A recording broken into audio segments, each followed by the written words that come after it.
Hi everyone, my name is Phil and welcome to Phil Does 3D. I'm a multimedia and 3D artist and I stream live on Twitch on Mondays and Tuesdays at 5 p.m. Pacific time in the United States, which is 10 a.m. if you're in Australia or 1 a.m. if you're in the UK. I hope all you guys and girls are well. It's great to see you, Hellforge. And thank you again for hosting the channel, Hellforge. I do appreciate it, guys, when you host me, so thank you, Hellforge. And Kontiki, it's good to see you, Kontiki, as well. Hi to you as well. We're going to continue working on the House in the Hollow game, which you can wishlist right now on Steam by clicking the link that Hellforge has just popped into Twitch chat. Remember too to join the Discord server by clicking the link in Twitch chat as well. If you do happen to miss the streams though, remember you can always catch up and watch them at any time by clicking the videos tab on my Twitch page. My streams also do get uploaded to YouTube, but YouTube is behind my live streams on Twitch by a few months, simply because I need to keep my streams exclusive to Twitch because I'm an affiliate. So that's the reason, if you watch me on YouTube, why my YouTube streams are a little bit behind my ones if you watch me live or on my Twitch channel. So. But it's good to see you guys. And Android Lust, hey to you as well. Good to see you. So yes, what we're doing is we're working on the lift for the basement. Now we are working on the attic at the moment, but I just wanted to take a break from the attic for a couple of streams so we could work on the lift that's going to go in the basement. Well, it's actually going to go in an area just a little bit beyond the basement, but you're going to get to it via the basement. So that's what we're doing today. We UV mapped the main controller for the lift yesterday in Verizon UV. Today we're going to do some vertex coloring and then take it into Substance Painter to do some texturing. So that's the plan anyway. I'm just going to grab a quick drink. I've got a bit of a dry mouth.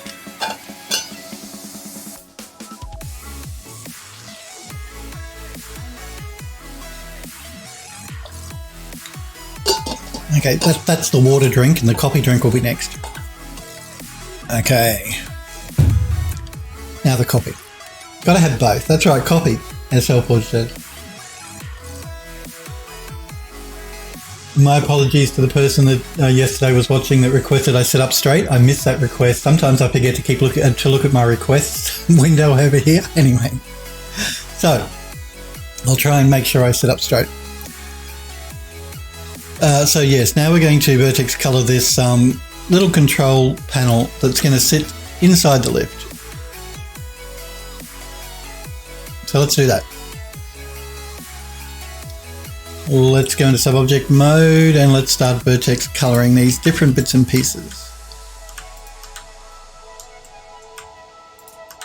So we want one for the bolts. Let's make that, I don't know, let's make that red, why not?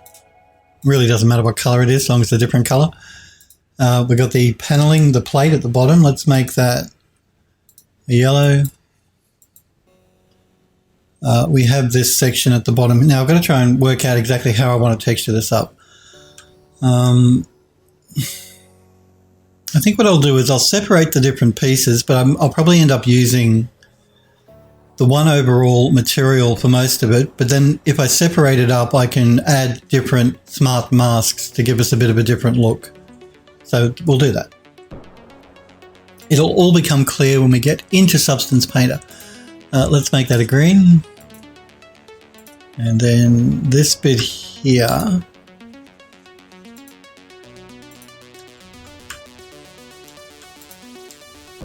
let's make that an aquary blue, and that leaves this bit and this bit. Let's make that a deeper blue. Did I do that bit? I can't remember. I'm going to go into vertex color mode so I can check what I've done and what I haven't done.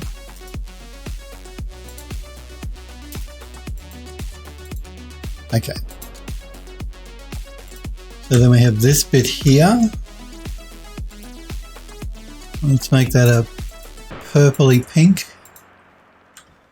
And the little ball on the top, let's make that a darker yellow.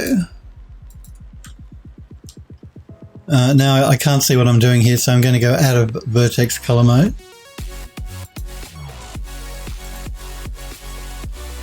Okay, so then we've got the main paneling. Let's make that its own color. We'll make that a deep green. Then we have these bits at the top and bottom that are where the words are. Let's make that a deeper aqua greeny blue. And then we have the words themselves.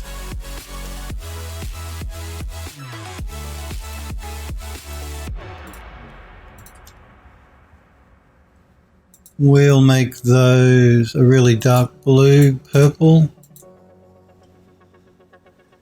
I'm leaving the decorative work till last because I can't really work out what colours I want to make it. Helpwood says, thought I'd spend a few minutes sorting out a minor issue with the heavy bolter with the gun, the one with the ammo belt I posted yesterday. That led me down the rabbit hole, and I spent a good 7.5 hours today fixing the issues and UV unwrapping the new version. Cool. Helpwood says, if I ever get paid by the hour, I'll be rich. Well, if you do contract work, you do get paid by the hour. That's how you should be charging for your work if you're doing private work for people. Not part of a studio or anything like that. You charge by the hour. That's generally the way it's done. Some people don't. They charge by the project. But the best way to go is to charge by the hour. You get more money that way. So yeah. So most people will expect you to charge by the hour, but you can charge by the project depending on how you want to do your work. But I'd recommend charging by the hour. So yeah, you make a fortune. But you can't blow out your timelines either. Like you can't have a project that you know is only going to take you 2 hours and you're going to quote 10 hours. That you're not going to get the job if you do that. Oh, Android Lust has posted a new image of a character in the Discord gallery. So do remember, guys, if you do want to show any work or and you're not a sub, because only subs can post links in Twitch chat, subs and mods. But everyone can post a link on the Discord server, so pop it in the gallery because I love looking at the stuff you guys are doing. And I noticed a couple of guys posted stuff yesterday just as I was signing off. I'll show that work today at the end of today's stream. There's some stuff from Mod Boy and Zopho, and of course Android Lost's new image as well. I don't think if you post in Discord I won't see it because both chat clients are open while I stream and I can see them right next to me here, so I will notice. Okay, so now this, again, I'm going to separate all of these pieces up as their own color, but what I'll end up doing is probably assigning the same material to most of them and just a different mask, smart mask. So let's make this, we're going to run out of colors, I can see it happening. A deep burgundy. And then these bits.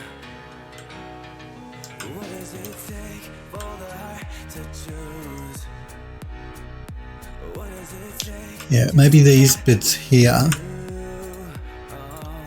will make their own color. Remember, you don't have to just use colors. You can use different shades of grey as well if you want, but the colors are easier to see when you're working in Substance Painter, so I tend to use them. I sometimes will use just white, but I generally don't do the different shades of grey. Let's go with an orangey colour, I guess.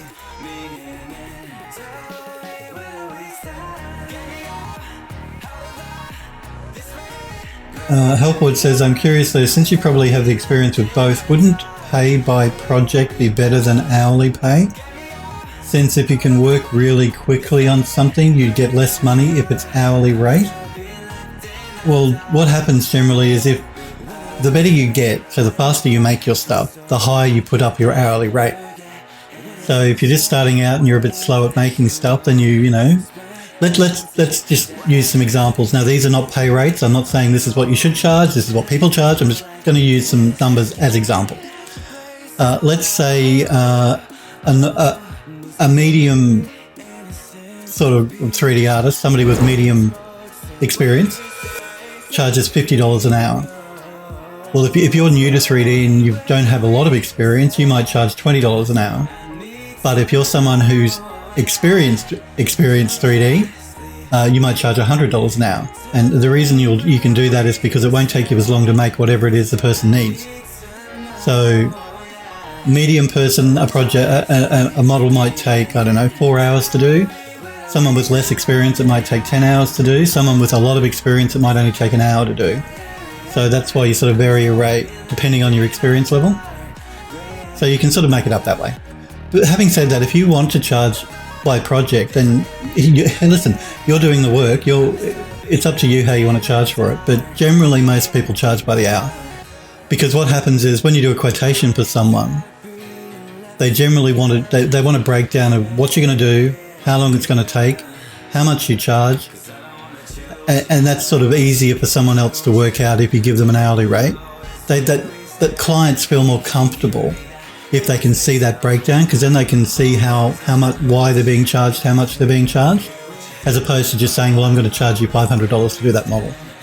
You can say, well, I'm going to charge you $500 because it's going to take me 5 hours and I charge $100 an hour, sort of thing, you know?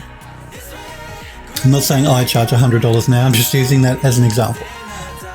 But again, if you're making it, you're the one earning the money, you charge how you want to charge. So it's basically just to keep clients happy, really. Just so that to reassure clients is, you know, you're charging this because of this is how long it's going to take you, sort of thing. A lot of clients don't like it when you just say, oh, $500 for that model, and they don't know how, you know, you're going to work an hour on it, you're going to work 10 hours on it. Seems like a lot of money for a model, sort of thing, you know. Whereas if you break it down, it helps just to reassure them as to why they're paying what they're paying. But when you do contract work, I always get half the payment before I even start the modelling job. So, you know, I don't do all the work and then give them an invoice at the end and say, pay me. I say, pay me half up front before I start the job, and then you pay me the rest once the model is actually delivered. Because you don't want to be ripped off. And you don't give them the model until you get paid as well. Make sure you get paid and it clears, and then you give them the model. Because you will have people that will try it on. I've had people that have tried it on. Helpwood says, I get some projects might be better for an hourly though. Well, you do what you want. You do, you know, it's your work. You're doing the work. You charge how you want to charge. Some people will charge by as a project, but I tend to charge by the hour. Most people charge by the hour. Andrew Doss says, that's a good question, Hellforge. Hellforge says, that makes sense. I was just curious, as I've heard hourly pay is shooting yourself in the foot. I've not found that. But again, it really does depend on your experience level and how much other work you've done for people, so word of mouth, that sort of thing as well. If you're a new 3D guy doing contract work and you haven't had a lot of previous clients, it might be different. Maybe you should charge by project, but I'd still charge by the hour personally. But then again, like I said, you charge how you want to charge. You're doing the work. I'm going to make these all the same color.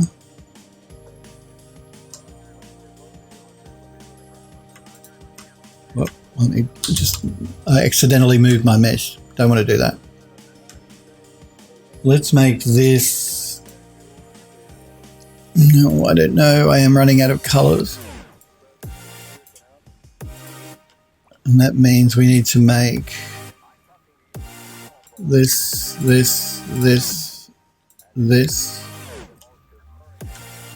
its own color.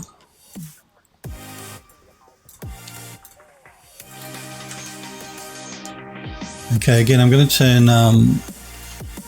Vertex coloring on so I can see what I've done and what I haven't.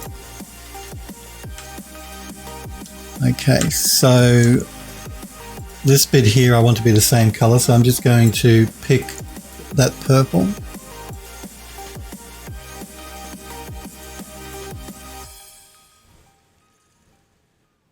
Edward Loss says sometimes clients may not have their mind made up and want a few changes. So saying your rate per hour will be better for you than charging by project. That's a very good point. One I forgot to mention actually. That's a very good point, Edward Loss. Than charging by the project. Sometimes adding additional cost after a set project rate may surprise the client. Yeah. I generally, the way I tackle that sort of thing is I allow 2 alterations per project.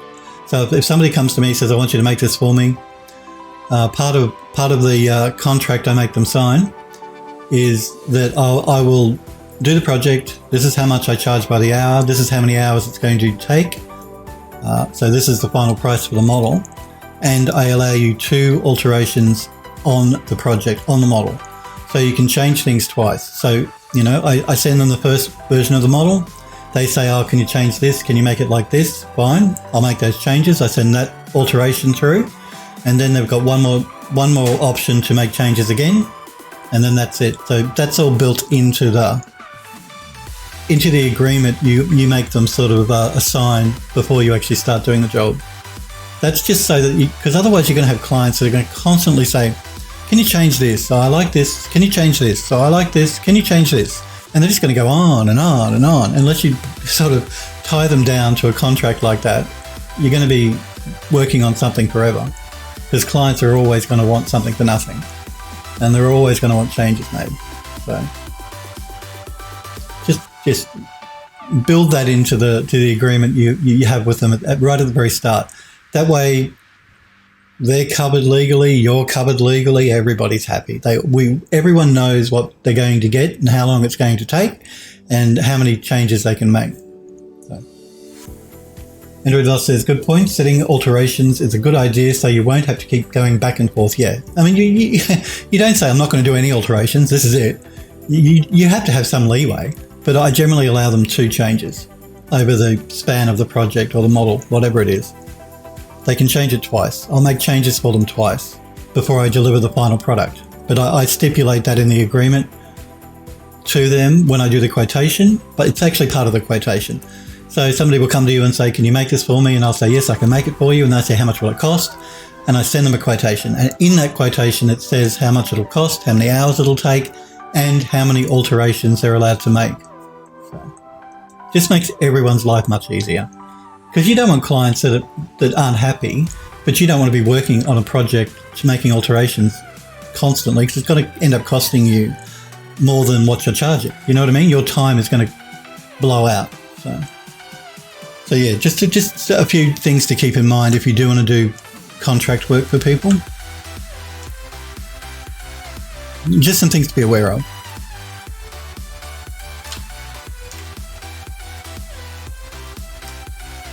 Let's make that, I don't know, let's make it this color red. Just making sure all of my colors are suitably different from each other so that when we do have to pick them inside of Substance Painter, we won't have an issue. Let's make these little stopper bits here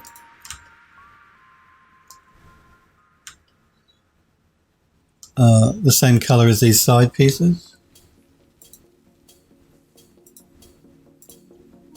And it looks like I may have some pieces. I'm just trying to work out, oh, there we go, all right. In here that I need to add a color to.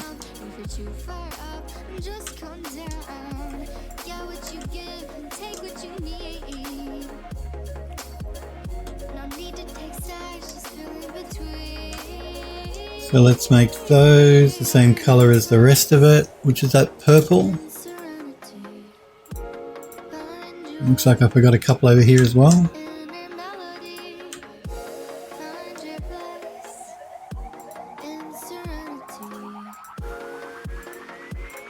Good. Oh, looks like I might have forgot one in here as well.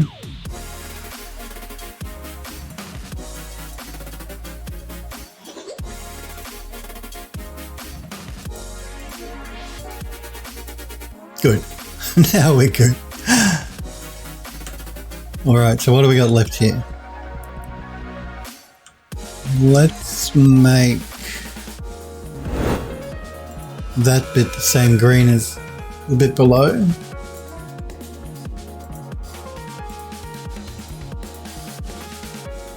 Okay, now it looks like I forgot one here. We're going to make that one the same color as the blue here.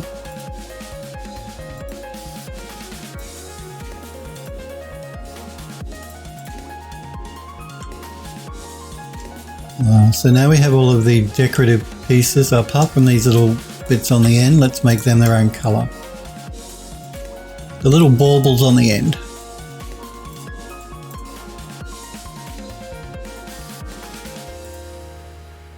Okay, so now basically we've got all of the decorative stuff. Apart from that piece there, let's make that.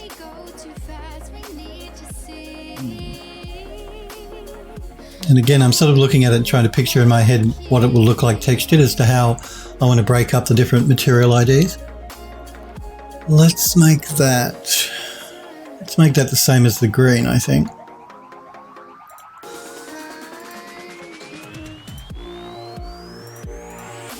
So now it's just all the decorative bits and pieces.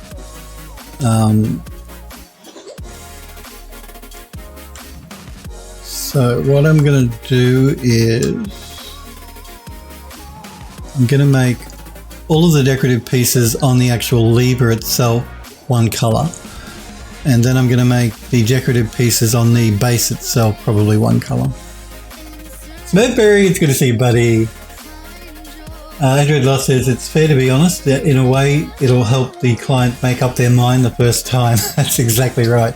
If they know they've only got 2 goes at changes, then they're going to think long and hard about exactly what they need, and they're going to be more to the point with what changes they want done. Because a lot of clients don't. Most clients, let's be honest here. Most clients don't know what they want. They really don't. They've got like a vague idea in their head about what they want and how they want it to look, but they don't really. So you sort of like got to try and pin them and narrow them and focus their vision down to exactly what they want. And having only 2 alterations written in the contract makes them think long and hard. So it's always good to I mean, I'm not saying you should only put 2 in. You put it in as many as you feel comfortable doing, but I tend to put 2 revisions only. Smurfberry says, get everything written down. That's right. For the love of God, get it in writing up front. That's exactly right. And get half the payment up front as well. Don't do the work until you... I'm not saying you can't expect them to pay in full because they haven't received anything, but you, as like a deposit, I ask them for half of whatever the quotation is. You can work out a plan. Like some designers I know work out a payment sort of system where they charge 20% up front, then they charge 50% on the first revision, then they charge the remaining 30% on the second revision, and then the remaining, what is that, 30% I think, or whatever. They break it up that way on the final delivery. I don't tend to do that because I think that confuses people. I tend to say, this is how much it costs. You give me half of that before I start the work, and you pay me the remainder of that, the other half, when I give you the final model. This makes it easier for people. Smurfberry says, just browse the clients from Hell site to see why. That's, yeah, look, you're going to get people who are going to try it on. You are. Look, I'm telling you, if you're doing private contract work, some people are going to try it on. They are. It's human nature. Some people want everything for nothing, but yeah. So you want to cover yourself. Hellforge says, I've thankfully not had any bad clients yet. You're lucky for the few commissions I've done, but I've also not done a lot to begin with, so the percentage is still high. Look, you're going to get bad clients. That's just unavoidable. Just like, you know, just like you get internet trolls, you're going to get some bad clients. That's just the way it works. So you got to be prepared for that. Well, not everyone. Like most of my clients I've done work for a fine. It's just the occasional one here and there that you're going to come across that's going to be a bit of a pain. Wax Kink, it's good to see you, Wax Kink. Says, good to see you, man. Can't stay around, but I wanted to pop in and say hi. Well, hi to you as well, Wax Kink. It's good to see you. I hope you're well. I hope you're staying healthy as well with the pandemic going around.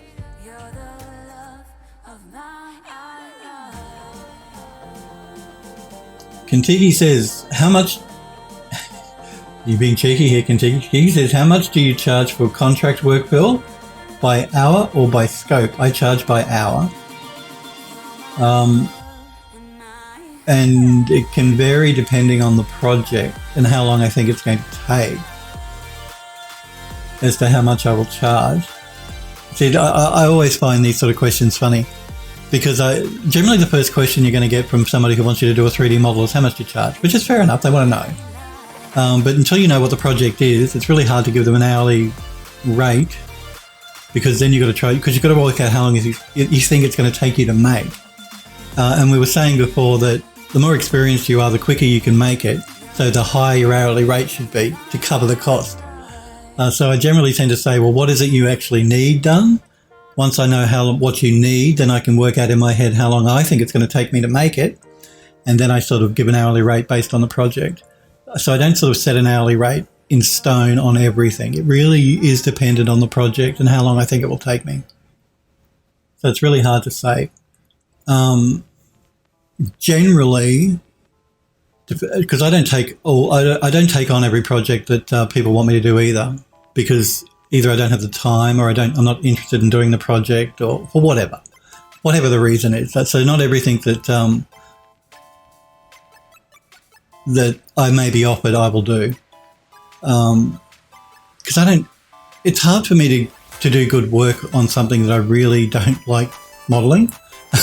Look, I can, and I have. There are things in the studios that I have to do for the studios that I really do. If it was a personal project, I wouldn't touch it with a barge pole because it's just so boring and mind-numbing and uninteresting, but you've got to do it because you're employed. But when it comes to private contract work, I can be a lot more discerning because I don't have a boss saying you have to do it. So, so yeah, it depends. But generally, I wouldn't charge less than probably $60 an hour. That's Australian though, not American. So sort of it will go between 60 to 80 to sometimes $100 an hour, just depending on what the project is and how long it's going to take. But that's just me, my work, my personal stuff.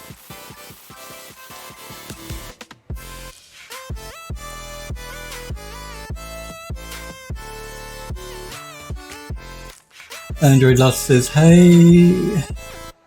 Wax King says, been very well and busy. Good to see everyone. Can't wait till later this year when I can finally show my work. We're looking forward to seeing it. You guys know how much I love seeing the work that you guys do. I do like looking at the stuff you make. That's the whole reason I'm on Twitch. I've told you guys. I mean, I could not stream. I do my work every day anyway. But when I do stream, it's because I want to try to sort of encourage you guys and girls to do 3D because it's a fun thing to do. You don't have to do it for a living. You can just do it for fun because it's fun. Not everything has to be to make money. You know, it can be a fun hobby. You don't have to spend any money. You can use Blender, which is completely free to download and incredibly good 3D software. So download Blender and have a play around because you can make stuff that doesn't exist in the real world. I mean, I tend to make real world stuff, but you don't have to. So you make environments and worlds and models and things that have never existed, will never exist in the world. Or if they are real world objects, then you can put your artistic spin on the way they look. That's what I really love about it. And look, if you do want to do it for a living, you can make good money doing it. There's always a demand for 3D, always. Whether it's character modeling, environment modeling, hard surface modeling, whatever. Whether it's the archviz field, the cinematics and film field, the games industry, medical industry. There's so many different fields you can get into with 3D. And then you've got different types of work within the 3D industry from, environment artists, 3D general artists, character artists, technical artists, animators. It goes on and on and on. So you can really hone down to exactly what you enjoy doing.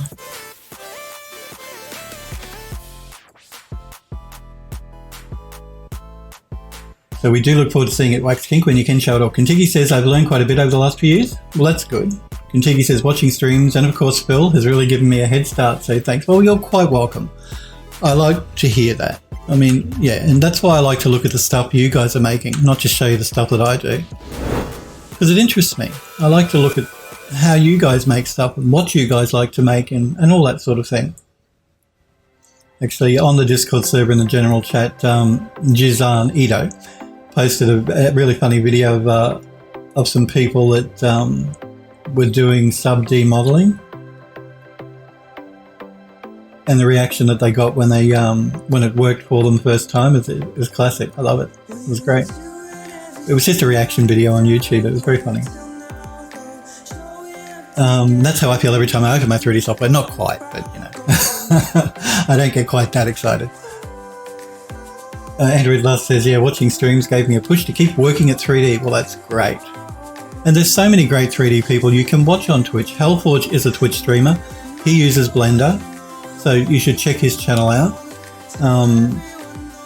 Legmog, he uses Cinema 4D. I don't know when he last streamed. I haven't seen him for a while. I hope he's okay.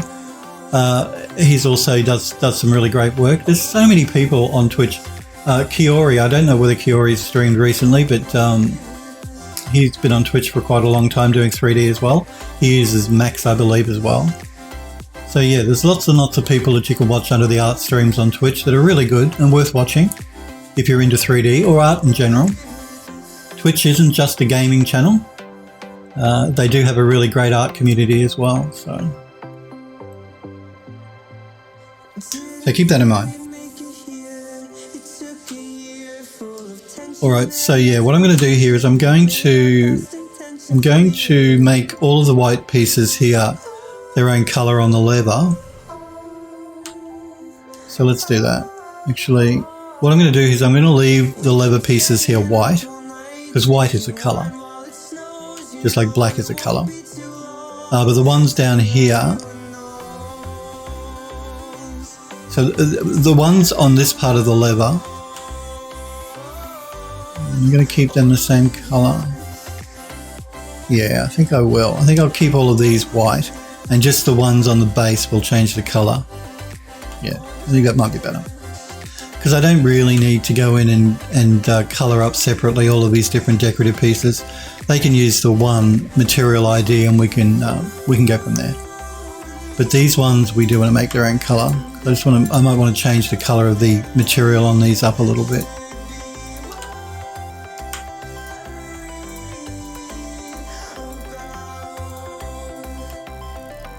So those ones and the ones around the base.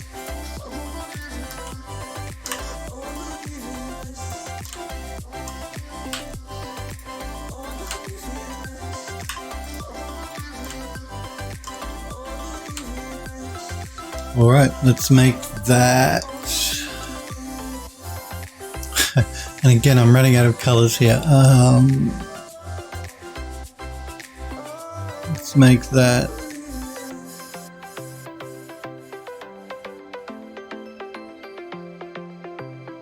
Let's try this color. I don't think we've used this color. No, it's different enough. Just as long as it's different enough that the program can pick that it's a different material ID, we should be good.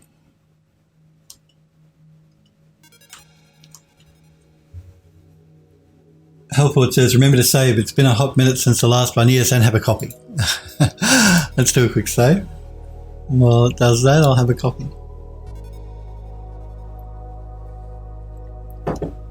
Okay, so now we've got all of our different material IDs done and ready. I can turn off Vertex Coloring, so we can go back to the plain model. I'm just going to do another save again. And we're going to export this. So export selected, because I have two models here. I have a low poly and a high poly version. So we want to go to the right folder. It'll be under Ironwork. No, I'm going to put these in their own folder because we're going to be working on an actual lift itself. So I want to make sure I keep everything separate so that when I bring it into Unreal, it's easy for me to find the different textures. They're not all mixed together in one folder. Just makes it simpler and easier. Hellforge says it seems to work well enough in Painter when I use 1 and 0.5 value. Yeah, you don't have to alter the color too much so Painter can understand. And there is a slider in Vertex Coloring or material IDs color that you can slide to get it exactly where you want it for the color. I'll show you what I mean when we jump into Painter. So this is going to be the elevator controller. I'm just going to put an LP on the end for low poly. I'm just going to copy that name as well. So let's save that. Now I'm just going to unhide the high poly version. And we're going to export that. I normally don't work this way. I normally use the low poly as the high poly, but because the elevator and this, I have got a lot of decorative fretwork and stuff on it, I decided we'd break it up into a high and a low. So I'm just going to put HP for high poly on the end of that one. And then we're just going to go back and do a save.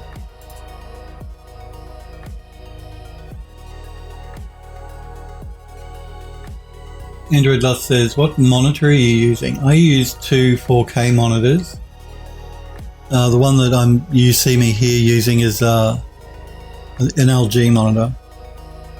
I can't remember the exact brand model number, but it's an LG 4K 10-bit color panel with HDR, but I have HDR switched off. A 60 Hertz monitor. I don't because I'm not a competitive gamer. I don't go into the 144 Hertz sort of monitor stuff. I don't see the need. So 60 Hertz, 4K, 10-bit color. The 10-bit color is more important to me because I need color accurate. I need to do color accurate work. So a 10-bit monitor, a 10-bit color monitor at 4K. And like I said, it has HDR, but I have HDR turned off. It has G-Sync or FreeSync, I can't remember which as well. So, but that only kicks in when I play a game, if I want to turn it on. Okay, so let's jump into Substance Painter and create a new project. We are going to load up the model we just exported.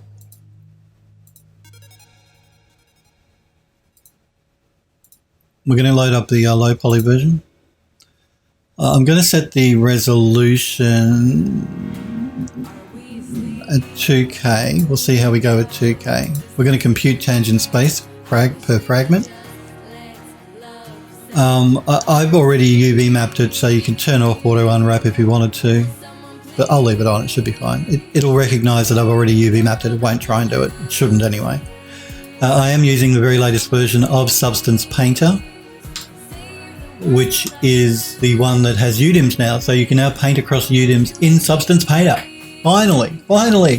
Just like Mara, you can paint across a UDIM. So you don't have to worry about UDIMs so much if you're doing games modeling, but if you do film stuff, they use UDIMs a lot.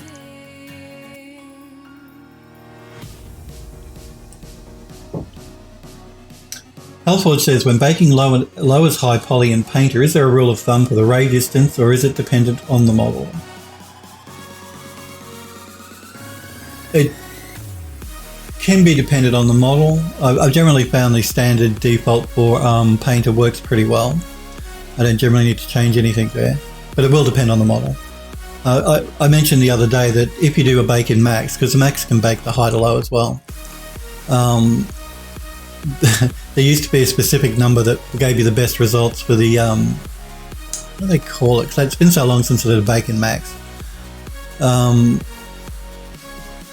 It's like the cage that Max uses to actually do the bake down. The number 7 used to be the magical number. Don't ask me why. That gave the best results. But in Painter, I haven't found that I've really had to mess too much with anything. The automated defaults usually work pretty well. It's more important just to make sure you get the high and the low model lined up in your 3D program before you do an export. That's the most important thing, really. Because if they're not lined correctly, then they're not going to bake correctly. Android Lust says, I'm in the market for a new monitor. All of mine doesn't show the correct colors. Yeah, that's why most monitors are 8-bit color. Really, you want a 10 or a 12-bit monitor. particularly if you start working with Rec 2020 or Rec 709, which are color spaces. Because I do video work as well, that sort of thing is much more important. If you use OBS, like I use OBS to stream, you can stream in Rec 709, which is they're the newer color profiles, Rec 2020, Rec 709, that can handle like higher color values, HDR or what sort of stuff. So yeah, having a high bit monitor, 10 or 12 bit, is really important for color accurate work. And most people don't realize that, because most monitors are still only 8-bit color, or 8-bit, I think it's FRC, don't quote me on that, but I think that's sort of like where they fake a higher color range. So even though your monitor, you might buy a monitor and it might say 1 billion colors, and you might think, oh, well, that's cool, but that means it's a high bit monitor, like a 10-bit monitor. Well, it's not. They can fake it by giving you an 8-bit monitor plus FRC. Again, I can't remember what that stands for, but basically it sort of fudges the colors to be 1 billion from really 16 million, which is 8-bit. So you want a proper 10-bit or 12-bit panel, not an 8-bit plus FRC, which fakes it to a billion colors. I mean, if that's all you can afford or all you can find, then fine. It's better than just a normal 8-bit monitor. But you really want to try to get one that's proper 10 or 12-bit. Let's go into our bake. We're going to bake at 2K. I'm going to load up the high poly version of the model. I'm not going to change the near ray distance or anything. Like, again, I tend to leave them at default and see what the result is like. And generally the defaults work pretty well, provided your models are lined up correctly. So 2048, we've loaded in the high poly. You will see we have two textures here, because I want to separate up the handle from the base. Because when we jump into Unreal, we bring this into Unreal eventually when we work on the basement. That's going to be a separate object, so it can be manipulated inside of Unreal by the player. So we're going to bake selected texture maps.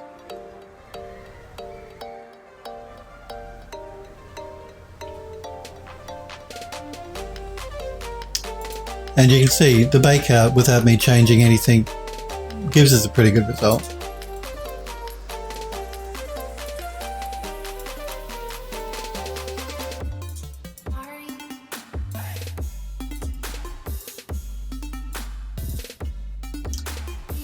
Alright, so we are going to start laying down some material. So we have the base as one material and the handle as a separate material.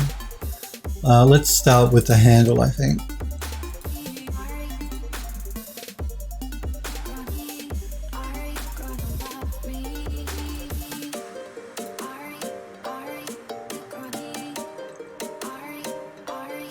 Helpboard says, so check. So painted didn't default back to oh, it did. You are correct. We forgot to change that. Thank you for reminding me. I always forget. No, it did. I bet you it did. It did not do the right ID color. Yeah, it did. It defaulted to material. We wanted Vertex Color. I always forget to do that. Let's do that again. We'll just do another bake out. It'll bake it for us correctly. That doesn't affect the high to low poly baking. That's just more when we're assigning textures. I'm just going to rename this from _handle3 to just handle. There we go. So we're going to work on the handle first.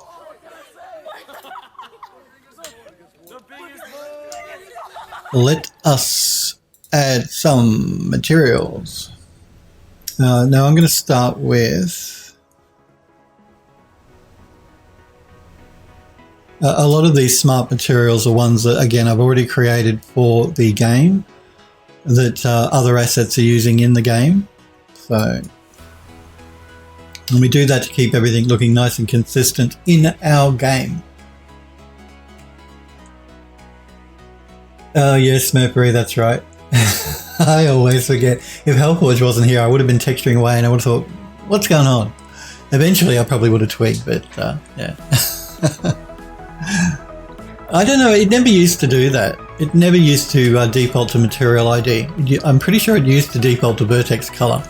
And when Adobe did the new updates, they've changed it. I don't know why they changed it. They just want to trick me.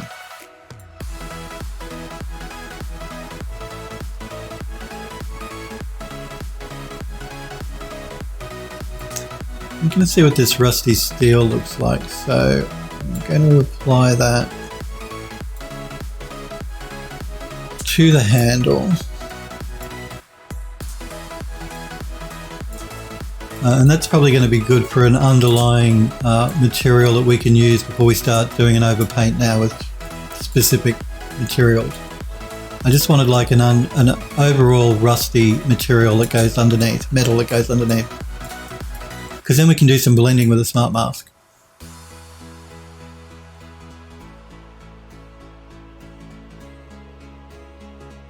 Smurfberry says, nah, I totally blame substance. I do too. It's never my fault, it's always theirs.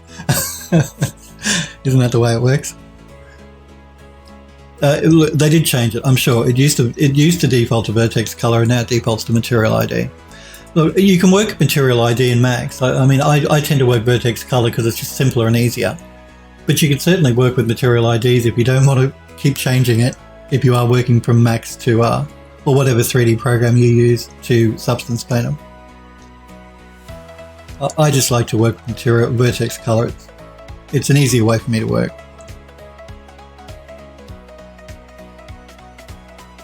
Okay, so I'm looking for... I've just got to wait for Substance to catch up here. It's caching as I scroll down. It can just take it a little while to cache everything up.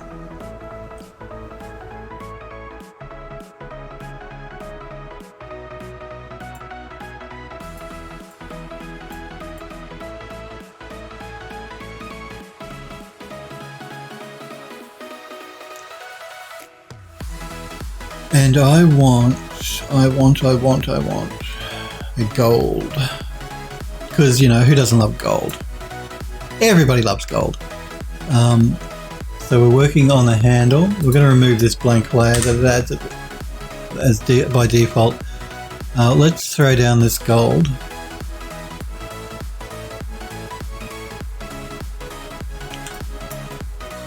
And that could be good as a base for...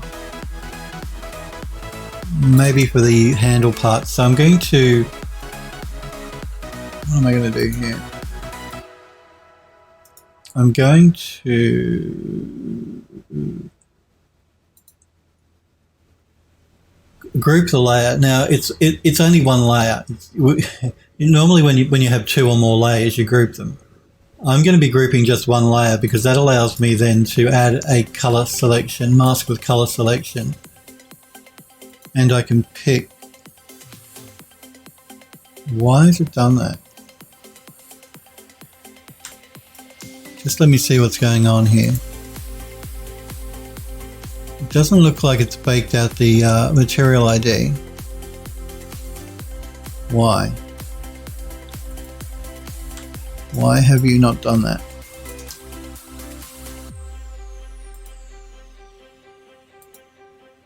Vertex, oh, okay. You have to set it for both. Again, I forgot. We're working with two separate objects, so we must set it for both of them. Ah, man. So we're going to do a bake out of both of them.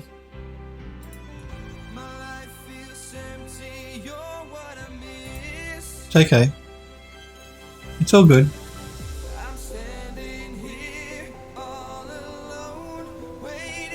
Still didn't bake out the ID. I can see it here.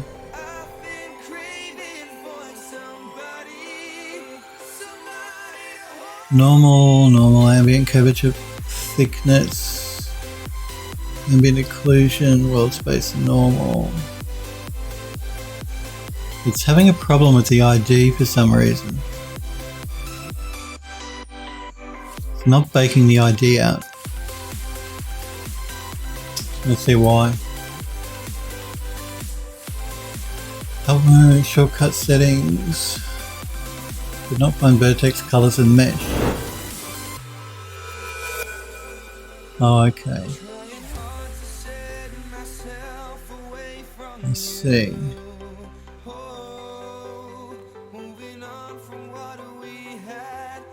All right. Basically, it's saying because I only added the vertex colors to the low poly model because that's the way I'm used to working. So, what I'm going to do is I'm going to. How am I going to do this?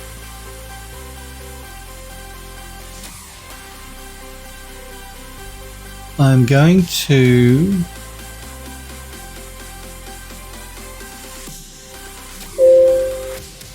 Just let me think here.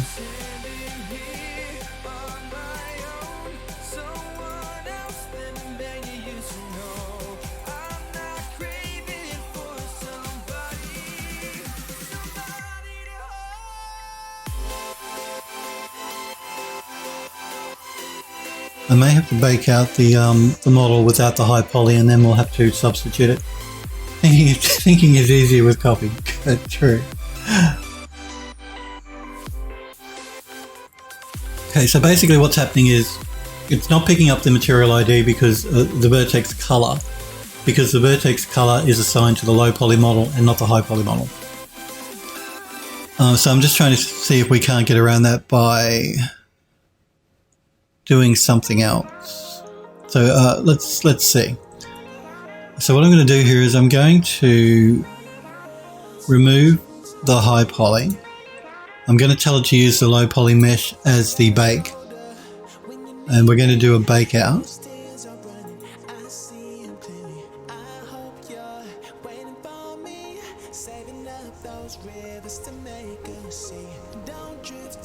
Now we have the vertex color ID. Oops. Okay, so we've got the ID colors. That's what we wanted. And now we're going to do another bake out. And I'm going to tell it to bake everything out except the ID, and I'm going to tell it to use the high poly mesh. So everything's selected except the ID color.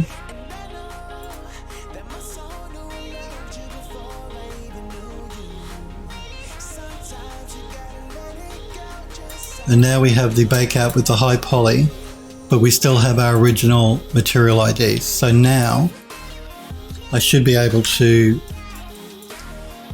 pick with color selection, and we're going to pick the handle itself. So there you go, ways around every problem, but I wouldn't have had the problem if I'd assigned the materials to the high poly mesh, the vertex color, sorry, to the high poly mesh. Alright, so that's its own color. So what I'm going to do now is I'm going to add a smart mask to the handle itself, the body of the handle. So let's see here, what smart mask will we use? Let's go try the surface worn. I tend to use surface worn quite a lot.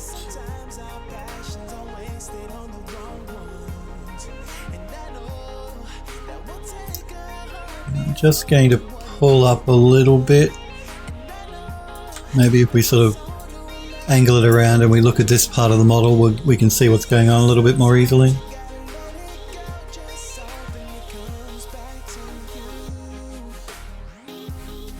So I just want to try and bring in just a little bit of that tarnished gold here and there.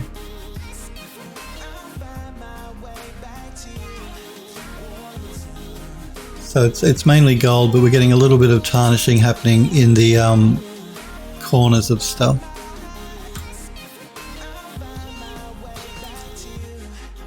Andrew Doss says, I thought it's ideal to not have to make vertex colors for high poly. I did too. I've not run across this before. It's a strange one. I'm not sure why the program complained. Generally the high poly model, you don't UV map it, you don't vertex color it. It's only there to do a bake out for the normals. So I'm curious as to why Substance Painter had an issue. But looking at the log, that's what the issue was. It was telling me that the high poly model had no material IDs, no vertex coloring. So I'm not sure. I'm going to have to look into that a bit more. It's easy enough to work around. You saw me work around it there, but yeah, it's an odd error. Android Lost says, seems like vertex colors for high poly would be too. Yeah, it would be. That's why I didn't. You generally don't do vertex coloring for material IDs on a high poly model. I don't know why it complained. Again, I'm going to have to maybe do a bit of research online and find out why it's doing that. Whether that's some bug that's maybe in the new version of the program, or whether, what the reasons are for Adobe and Algorithmic to want to do vertex color on a high poly model, because it makes no sense to me. It's the low poly you should be doing, which is why I didn't do it. Anyway.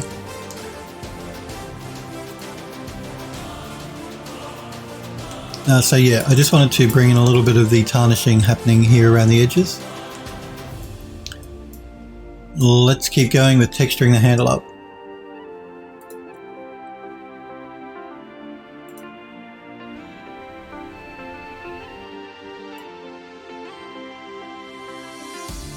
Now I want a gold that's shiny gold, and I have created one that I'm using on the Magus book inside of the game. A smart material, that is. This one here. Let's see what that looks like. So I'm going to drag that in.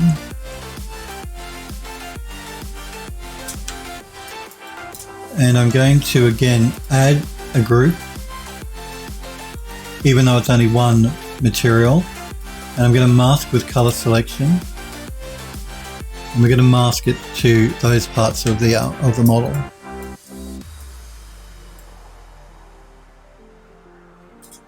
Now, because this is a smart material I created, I'm just going to go through and make sure I don't have any errors, like that I don't have smart masks assigned that shouldn't be there. Don't think I do. No, looks all right.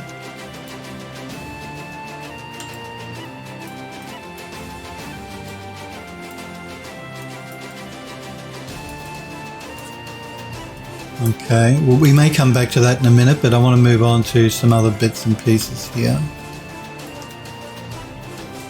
So these, the rusty bits here and here, we need to add a material for those, an overlay material on those. So let's do that.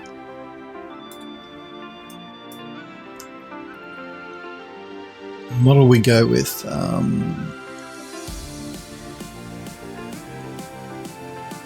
Spoiled for choice. Let's see. Let's try this one.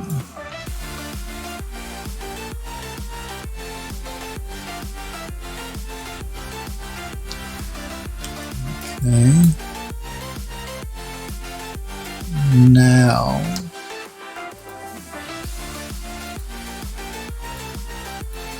Now we could probably do a blend. Hellforge says, I put some hours into setting up some scene lights in UE4 in Unreal this morning after watching the lighting tutorials that Sniper and Smurf posted. Looks a lot better than what I originally had, so now I just need to figure out the camera angles that shows off the good stuff. Well, I look forward to seeing it. You want to show us?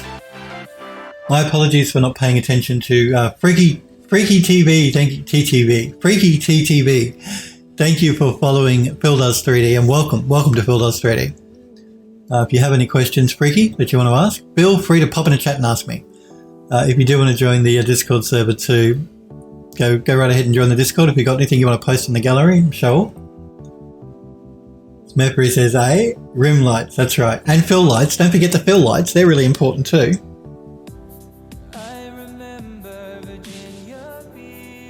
Thank you, Hellforge. Yes, go ahead and join the Discord by clicking that link if you want. That's if you want to show off your work and stuff. But you don't have to. You just want to watch. That's completely cool. So I want to do a blend. So I'm going to go back into my smart masks. And let's see here. Let's look at the stains and scratches. We don't use that a lot. And we should.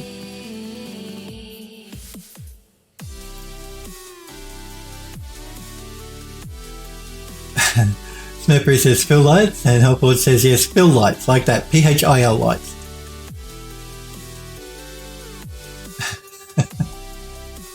Android Lust says that's the only reason Phil suggested those lights, that's right. No, fill lights are really important. They are important. You have your main light, your back light, your fill light, and your edge light. So the fill lights are just as important. You don't want dark shadows. Helpboard says kind of like Diet Coke but more Australian. That's right. You Diet Coke. I mean, I like Coke, don't get me wrong, but not Diet Coke. No, can't come with the Diet Coke. I'm just going to play here with the blending a little bit.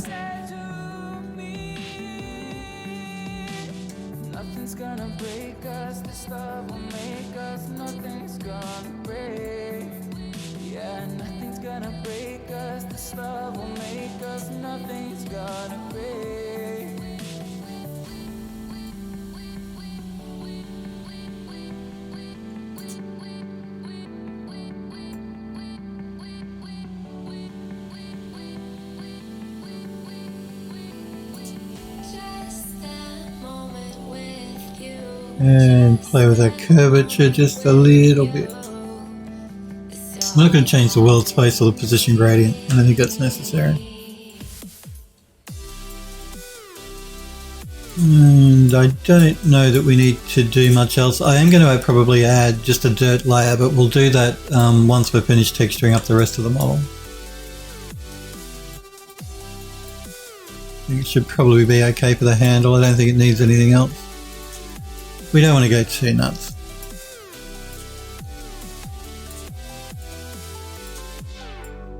Yeah. But the good thing about this is now that we've created a smart material that contains many layers. I'm just going through here. I'm not even opening up the subfolders, but there's folders within folders here. But basically we're using a smart material here that has a lot of layers going on. You can see how many layers are in here. What we can do is group everything together. I'm going to do a save just before I do anything else, just to be sure. We don't want to crash the program. Because the more layers you get, the more memory you use, the more strain you put on your machine. Something to keep in mind, if you do want to start working with hundreds of layers, you really have to be careful because the program can crash. I'm just going to call it Elevator Controller.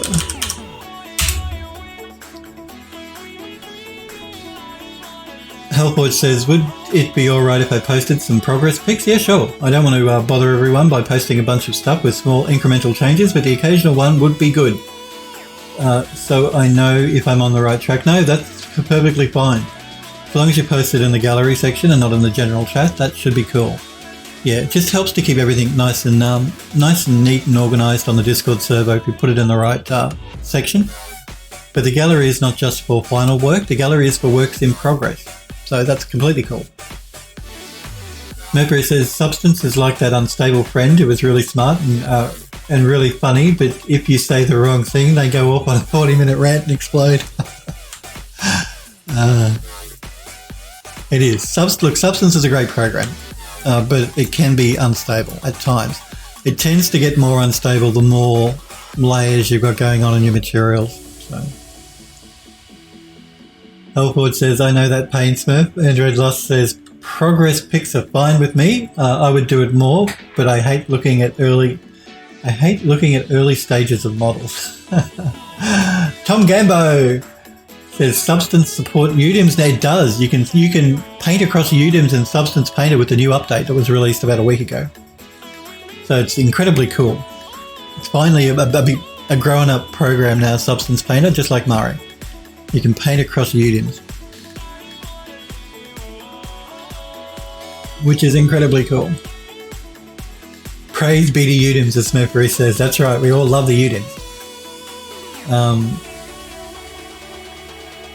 Android Lust is qualifying by saying early stages of my models, his models.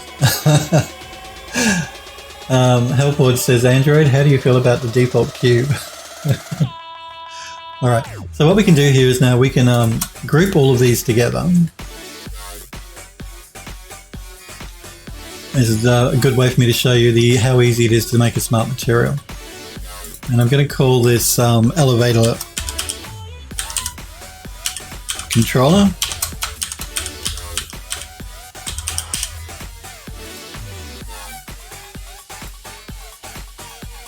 So we have those all in their own group. Now we're just going to right click and create a smart material. And Substance will go ahead and make that smart material for us. You've got to give it a minute to render out the preview. There we go. So now that we've done that, what we can do is we can use that as a base for the rest of this stuff. So I can jump into the base, because remember we're using two separate materials here, one for the base, one for the lever. We can jump into the base and we can assign that smart material we just made. And again, I'm just waiting for Substance here.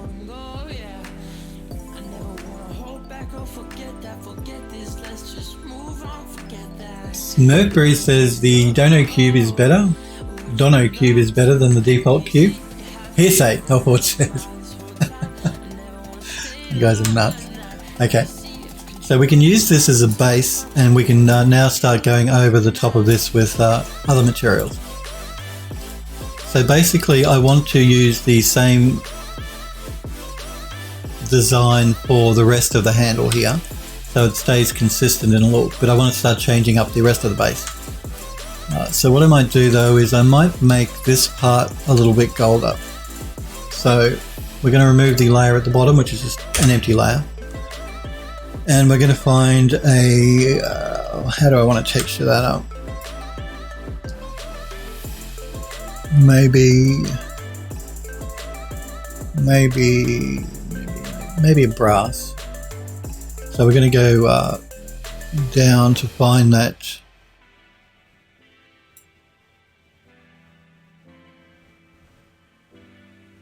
Dead and Uninspired. Wow, what a username. Dead and Uninspired. Thank you for following the channel. And welcome to Phil Does 3D. I actually love the username, Dead and Uninspired. I think that's great. Remember, if you do have any questions while I work, please feel free to ask me. That's not going to work for what I want. I'm just going to undo that. We'll find something else. Let's have a look at this one that I created for the chandeliers. I created the smart material for the chandeliers in the building. No, that's not really going to work for what I want either.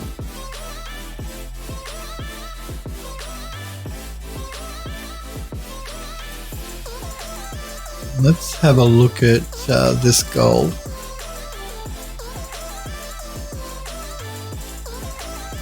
Come on, Substance, you can do it.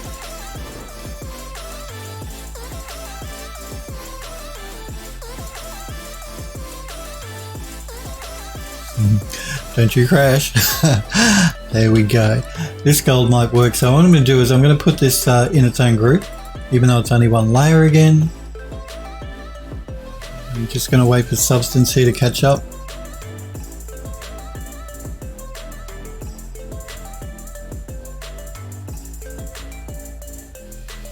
Come on, Substance. Healthwatch says, I still remember an email. Ton Rossendale, chairman of Blender Foundation, tweeted a while back. Someone was ranting about the crappy, how they spelled it? Oh, crappy. Software Blender is, and how hard it apparently is to bevel the default cube. This spawned a wave of fish pictures with the Blender logo on them. Oh man, come on. You guys, Blender is a great 3D program, and it's a free 3D program. You're not paying a cent for it. So they showed fish pictures because they didn't write crappy and wrote carpy. That's very funny. Okay. So what I'm going to do here is I'm going to mask with color selection, and we're going to mask it to the sides.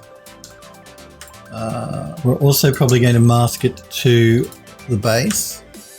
So I want that to be like a brassy, shiny brassy color.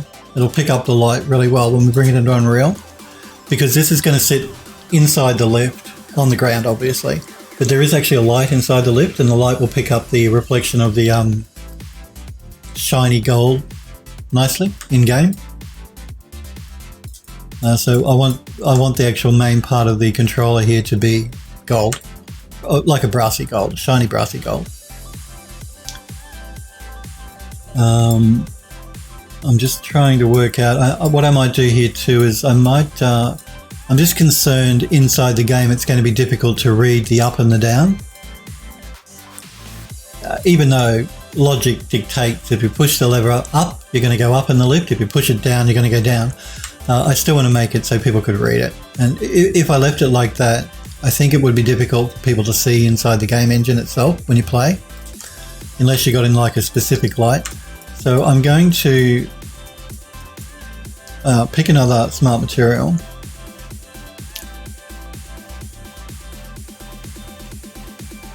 Alford says, yeah, it was a good time. Smurfberry says, yeah, that's pretty illegible right now. It is, yes. So we're just going to help it along by adding a material. What material do I want? Let's try, before we do anything, actually, we're just going to do a quick save as well. I'm noticing the program is feeling a little bit sluggish. And you know when Substance starts to feel sluggish that there's a chance it could crash. So I'm just going to wait for it to save out.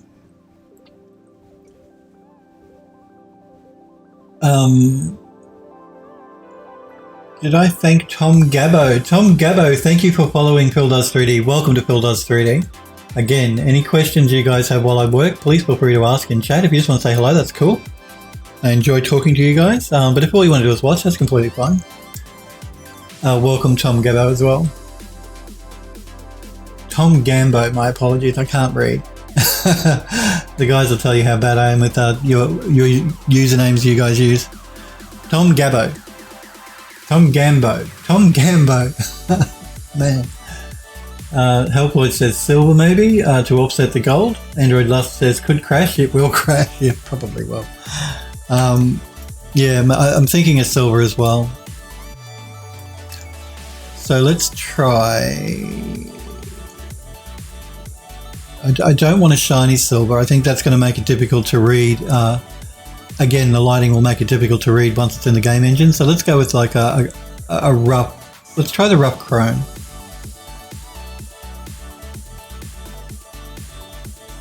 Again, we're going to group it in its own layer, even though it's only one material. And we're going to mask it with the color selection, and we're going to pick the lettering up. It looks like a, hang on. And we're going to pull back on the tolerance.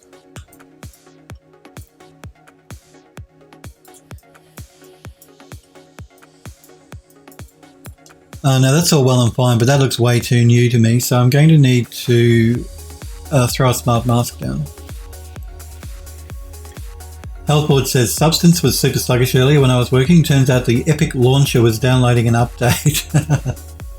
Yeah, actually Epic released 0.3 version hotfix update to, if you're using Unreal Engine 4.25, they released a 0.1, a 0.2, and they've just released a 0.3 update, which fixes the problem we were talking about yesterday that Epic had with the 0.2 hotfix broke any plugins you were using from them at their marketplace. When you tried to compile your build, you wouldn't have noticed probably unless you tried to compile the build to create an executable to run whatever it is you're making. It wouldn't compile, so it broke all the plugins. But they released a 0.3 update yesterday, I think, that fixes that now. So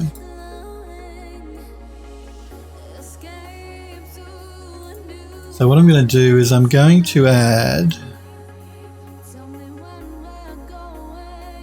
Let's try.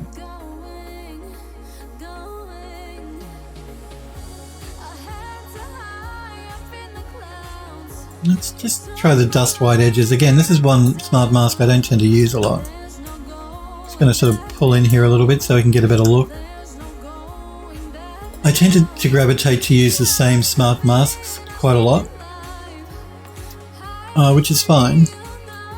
But we should pay more attention to the others, because there are some really cool masks that come with Substance Painter.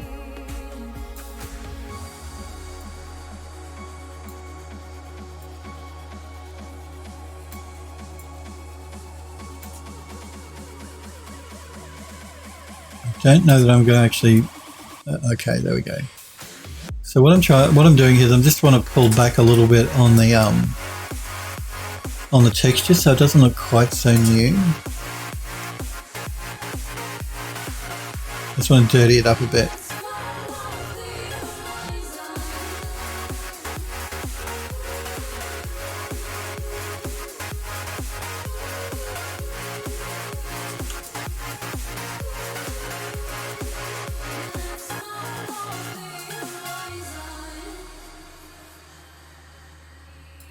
Okay, now we're going to go through and we're going to start making some changes to some of the decorative work, I think.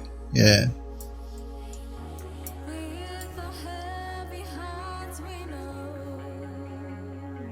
Actually, before I do the decorative work, I might do the... just let me have a look at this from a bit of a distance.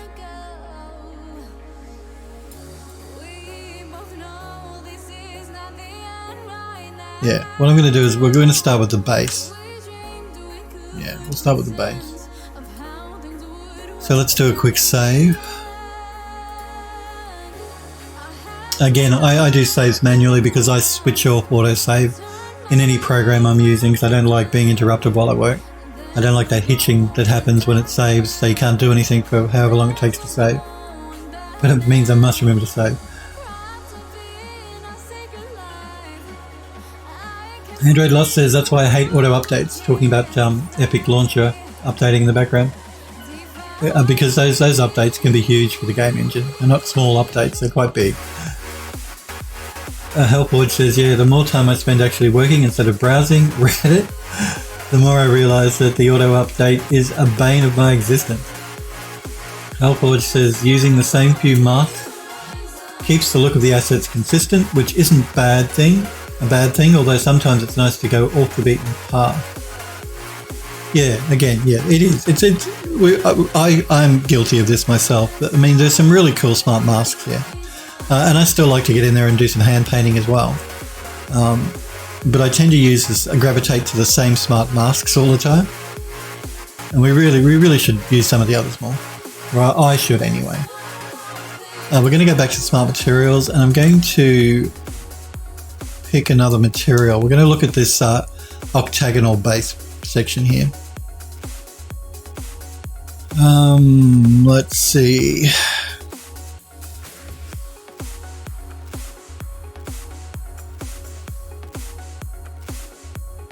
What do I want? What do I want?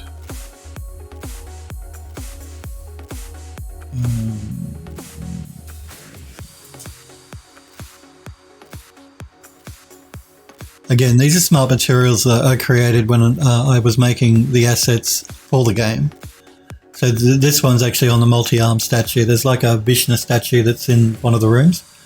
I created these materials for that. I'm just seeing if they might be useful for what we want to do here.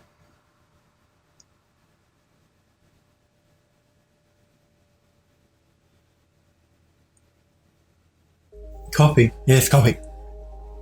Hellford says most moist noise pattern is something you'll see on all of my assets for the roughness, and rough cast for the bump. I really should try some others, but they just work. Well, why reinvent the wheel? Use what works, and that's what I tend to do too. Because even if you use the same smart masks, you've got so much control over how it's being applied that you can make the smart mask look completely different even though you're using the same one. You know what I mean? Just by changing the values of the sliders, you can pretty much change the look of the smart mask quite a bit. So I'm just going to see what this material looks like because I don't know. It's been a while. We're going to add it in its own group. And we're going to mask with color selection on the group. I'm going to pick the base.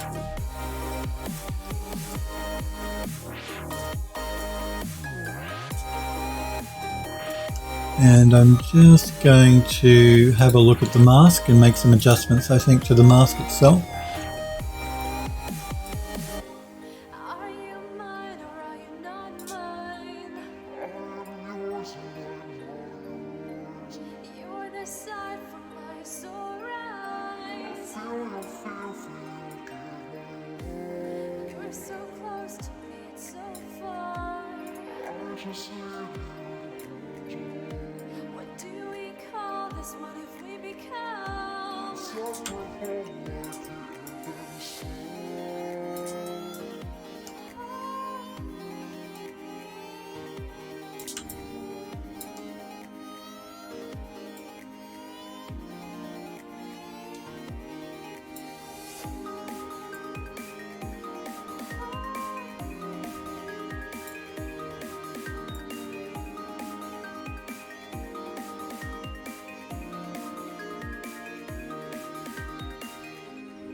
I think what I might do with this piece too is, so that's that one there. We might choose another smart material.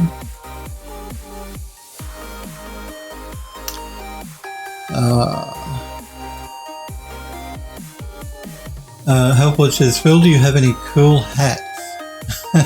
No, I don't wear hats. Why do you ask? You want to see me in a hat? No, I don't have hats. I actually don't own any hats. Not even a baseball cap. Andrew Loss says, too hot in Australia for hats. It does. It gets very hot here. We're in winter at the moment, but man, it gets warm. Mercury says, don't try barking up that hat tree. I've tried this already. He refuses. That's right. I don't wear hats. They're bad for your hair.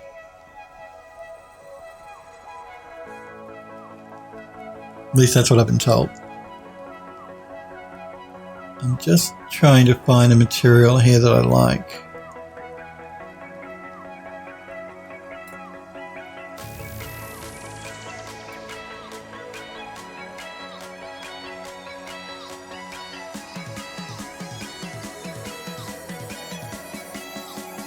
That I think might make an interesting blend.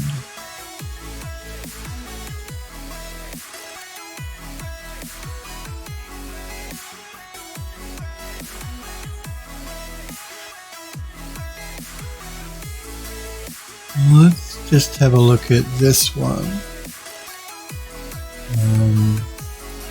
Got to make sure I'm in the right spot here before I add it. I want to add it here.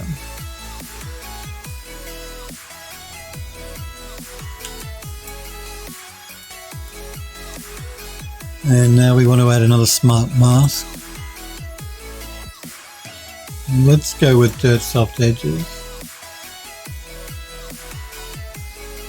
Play with the curvature.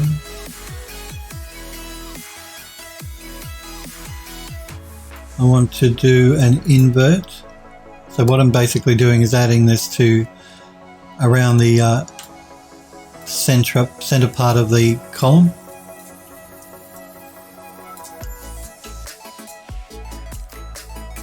Helpwatch says, I was watching a video not too long ago where someone going through their entire hat collection, one of those 4 a.m.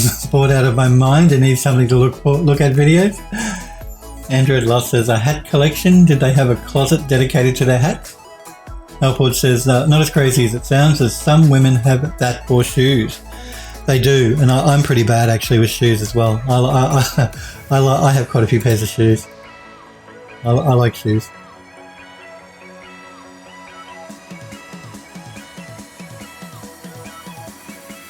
So I'm just pulling this up a little bit just to add some oxidization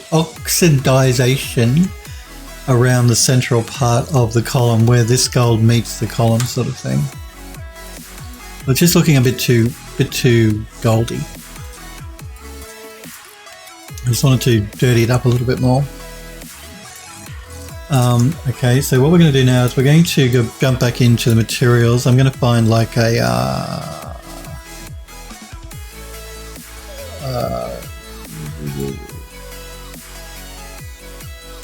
silvery chrome.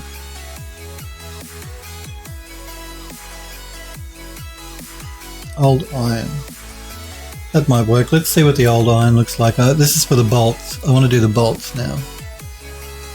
So again, I'm going to group it and mask with color selection to the bolt.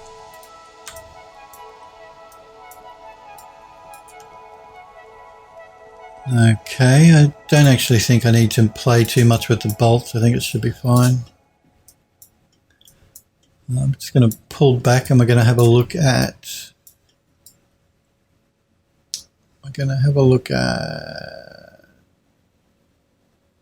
this gold ball on the top here, where it actually, the thing that joins the panel to the post. We're going to jump back into the material, the smart material we used for the base, which I believe is this one. Yep. And we're going to pick that color as well.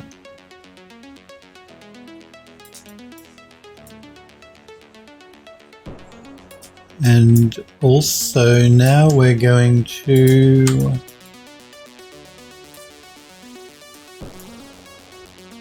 we might look at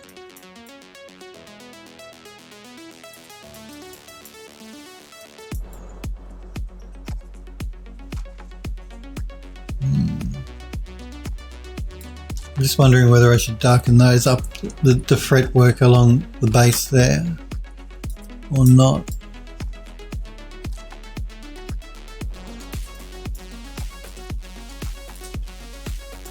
And I'm also trying to decide if I want to do any more detailing to the actual post. I don't know that the post really needs any more detailing, to be honest. This is the part the player will concentrate on, not so much on the post. Let's do a quick save.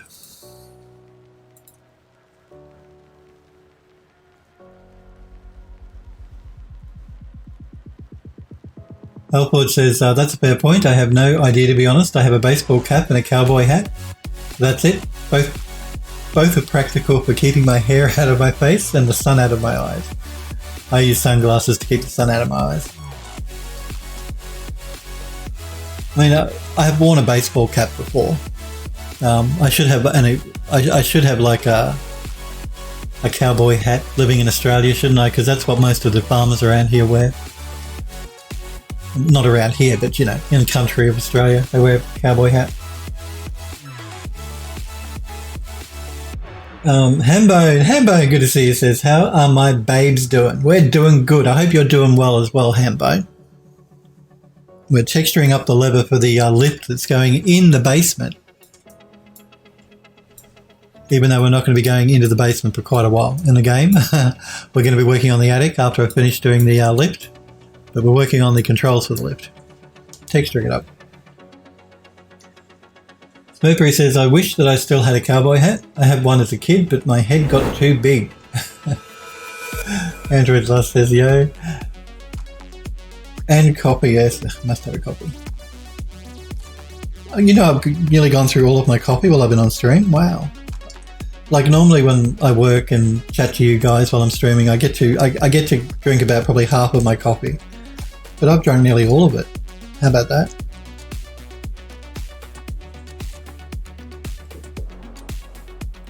Android Lost says, do Hellforge hats act as an accessory though? I guess the person with the hat collection matches hats with their clothing colours. Well, the Queen does. If you're in Britain, you notice the Queen always has her hat a certain colour and matches the dress a certain colour.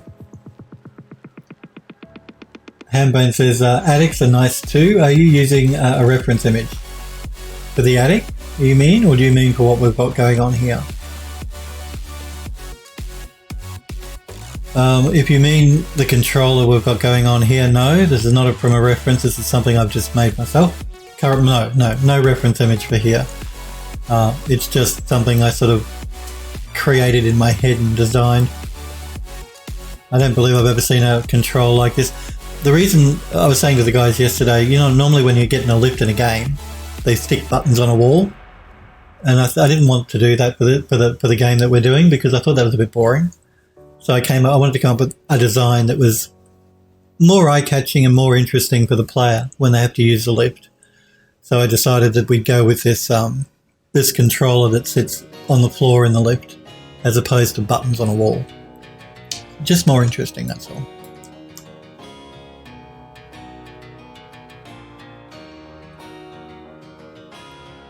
Hellford says there's a first for everything. Android Dust says, yeah, the Queen does that too. Smurfrey says, yeah, because I'm such a queen. You'll see the lift. The lift is actually... I designed the controller after I designed the lift itself. I wanted them to blend, and you'll notice when we start working on the lift itself, the lift is incredibly ornate with all of these sort of decorative pieces and stuff going on. So yeah, I wanted to design the controller to match the lift, and I made the lift before I made the controller. And you'll see the lift probably next week because we'll finish this today. And next week we can start UV mapping and texturing up the lift itself. It's modeled. I finished modeling it. Android Lust says the control reminds me of the movie The Emperor's New Groove. Pull the lever, Smurfer says. I think I've seen that, but how does it remind you of The Emperor's Groove? The Emperor's New Groove. Maybe it was a while ago I saw that though. So yeah, I'm just trying to decide if I want to tone back the fretwork along here.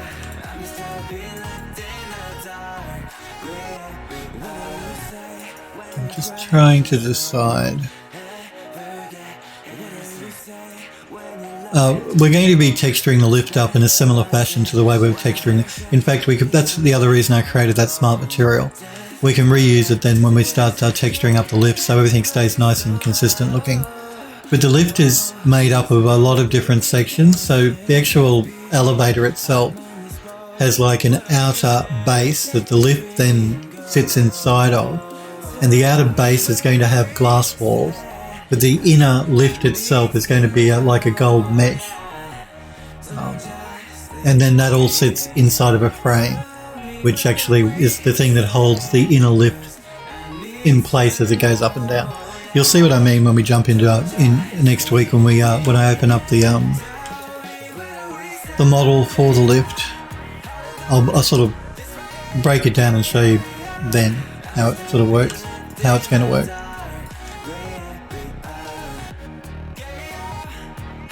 Android Love says this might ring a bell, the Disney cartoon film. Yeah, I know what you're talking about.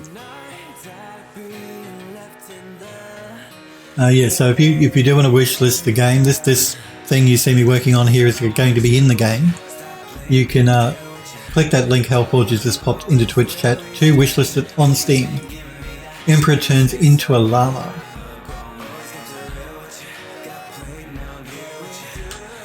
So yeah, I've got to try and decide here before we finish up for the day whether I want to knock those back. And I think I might do that. So what I'm hoping, did I make those their own separate color? I can't remember. I'm just going to jump back into what I'm going to do. I'm going to go color selection. I'm just going to go pick color so I can see whether I actually gave them their own color. I have a feeling they might just be white. Yeah, they are. All right. Well, that's annoying.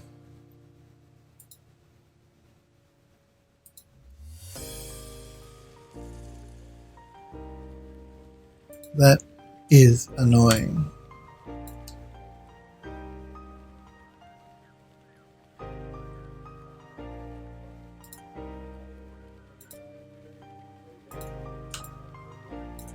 All right.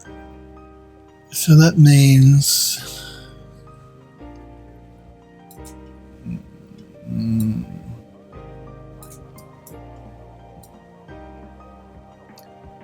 I'm just trying to decide whether I want to add a color to these decorative pieces here and make a change to the decorative pieces here on the flat sections.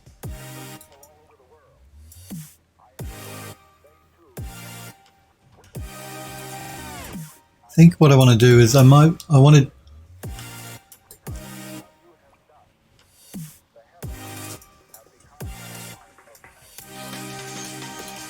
think I might want to add another color to the rusty metal behind the decorative here.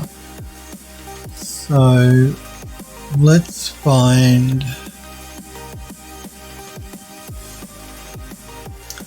what color do I want to go with?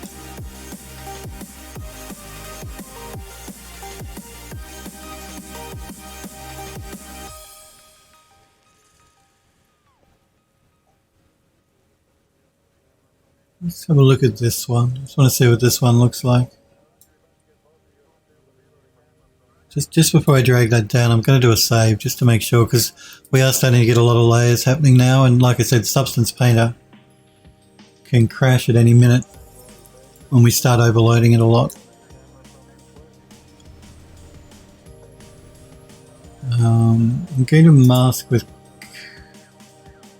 I'm going to group.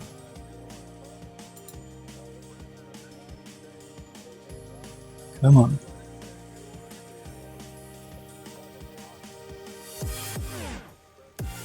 Group. I'm going to mask with color selection to that orange. And I'm going to use a mask to do a blend.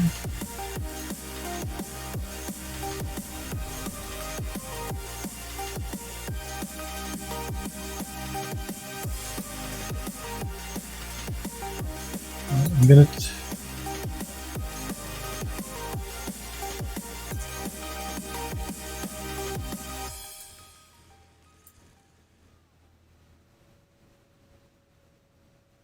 just want to take out some of the red, the rusty color,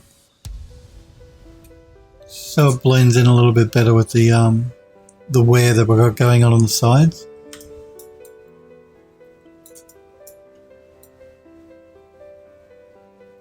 I'm just going to cough for a minute, my apologies.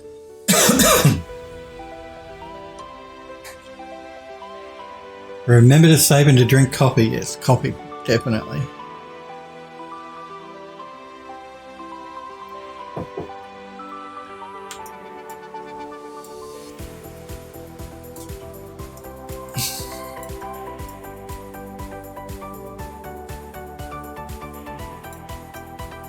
And again, I'm just trying to sort of decide whether I want to make these decorative pieces along the corners any more prominent than they are. I don't really think that I want to.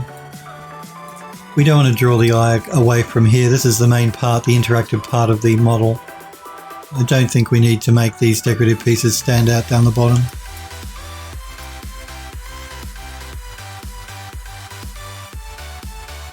We do want to add,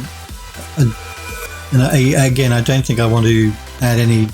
We did break this up. We could make this more interesting and varied if we wanted to. We did create the Vertex Colors for it, but I really don't think it's necessary. I think if we do, it's just going to start to get a bit too busy.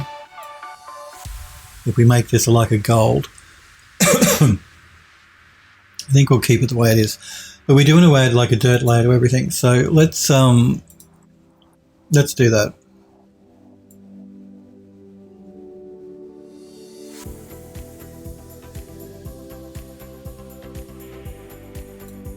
Again, I did do a save, didn't I? It doesn't hurt to do it again.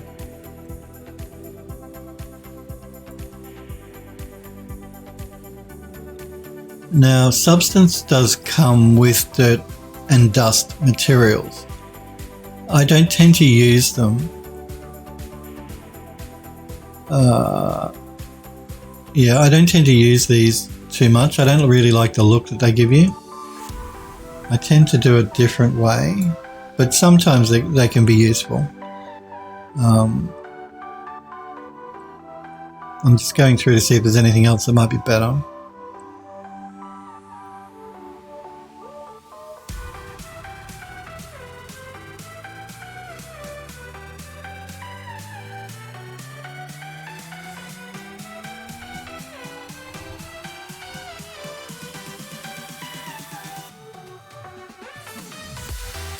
In fact, oops, wrong button. What am I? I'm just going to see if I can't. Let me find the right layer here.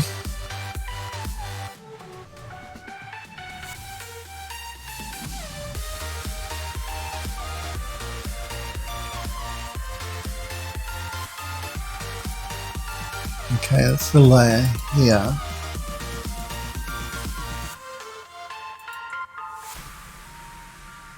Let me find the right layer within the layer.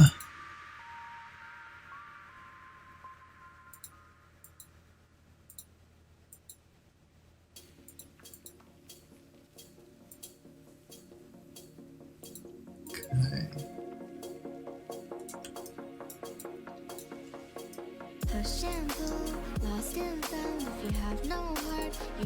This one here, I'm going to actually remove that, I think. I just felt it was too, what's the word I'm looking for?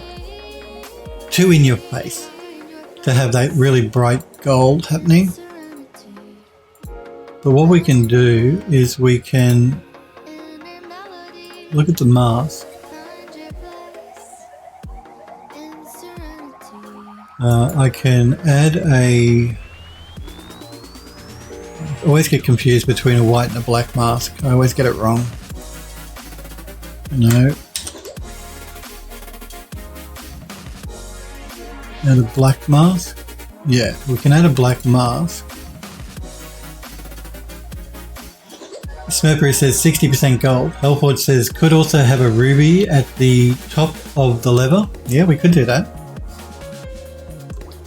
But I think what I'm going to do here is I'm going to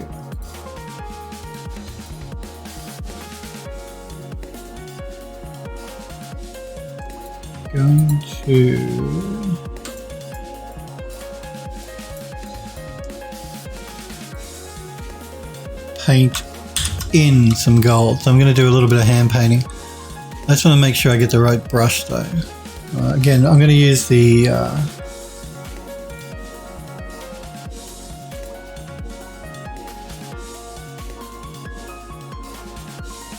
might use the Dirt 2 brush for this one. Just going to make it smaller.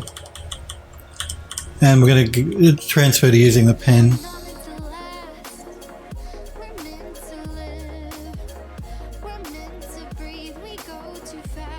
I'm just going to paint a little bit of the gold back.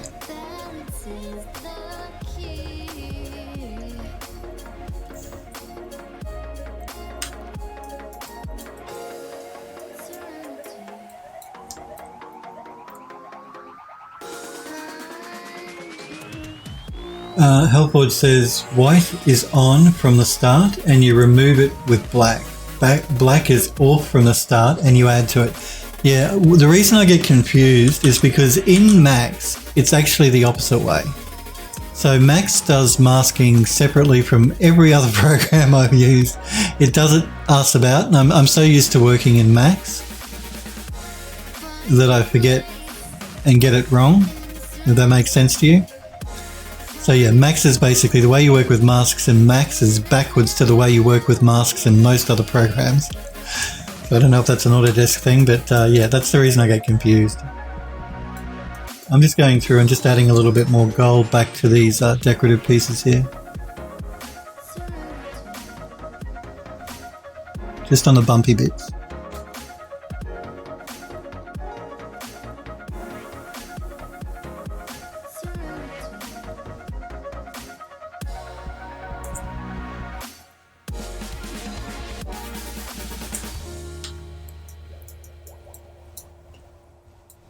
So yeah, I just wanted to tone it down a bit. It was just a bit too eye-catching. I mean, this can be eye-catching because that's what the player interacts with, but the base was just a bit too much.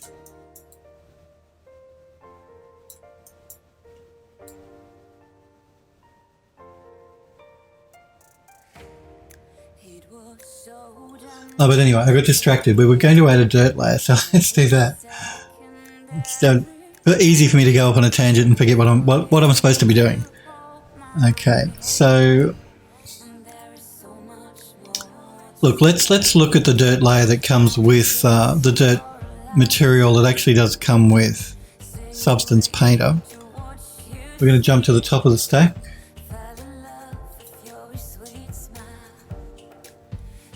And drag the dirt layer all the way up here. Just before I do that again, I'm going to do a quick save.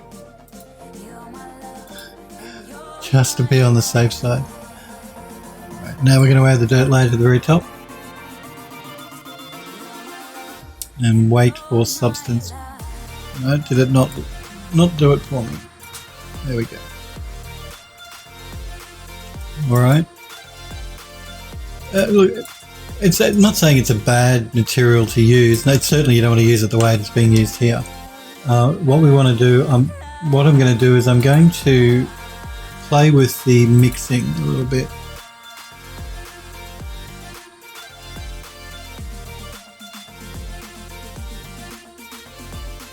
And we'll also play with the opacity.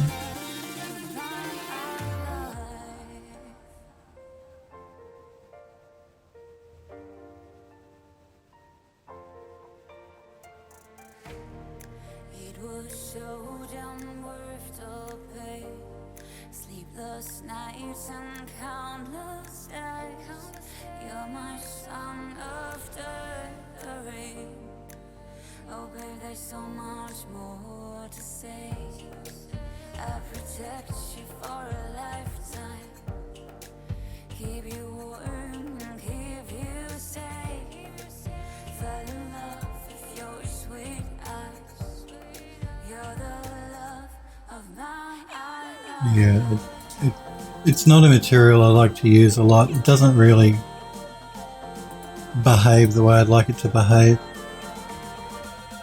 It does some really weird things.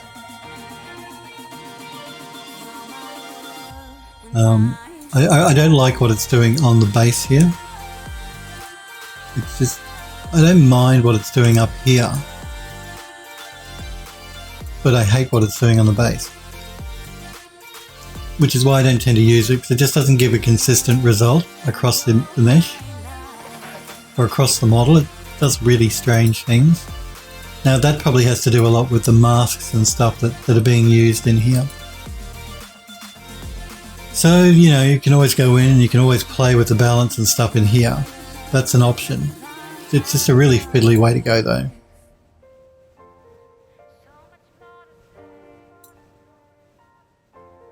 And it has quite a few layers inside of it as well, so.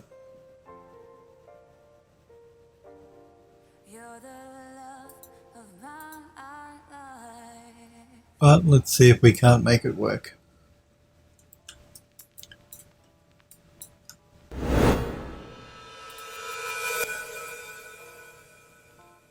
I'm just going to tone it down a bit because it's way too heavy.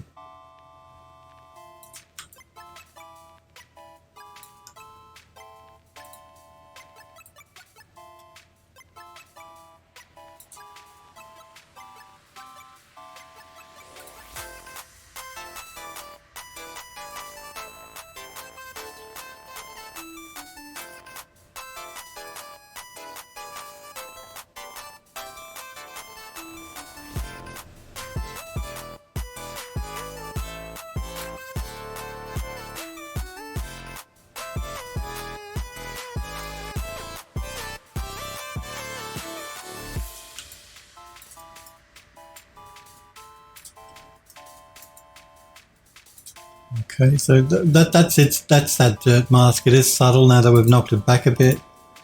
But what I want to do here is I want to show you the other way I normally add dirt. So we're going to go in just into the standard materials, and we're going to find the. It's the same way I showed you when I did the spiral staircase.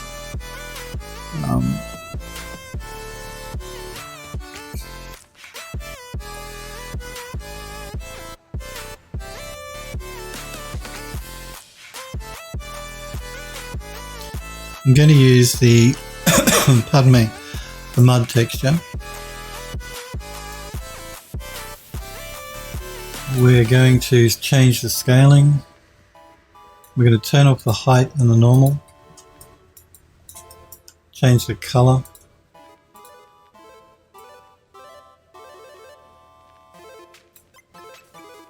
Going to remove roughness as well. Now we're going to change the blending mode.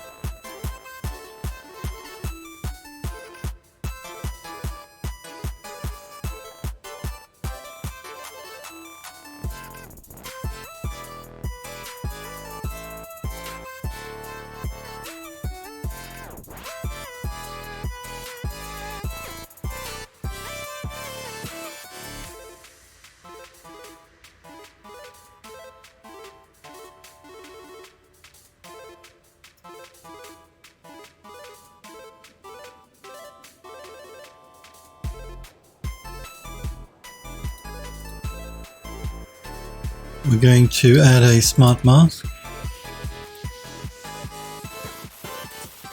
I'll try the dust occlusion.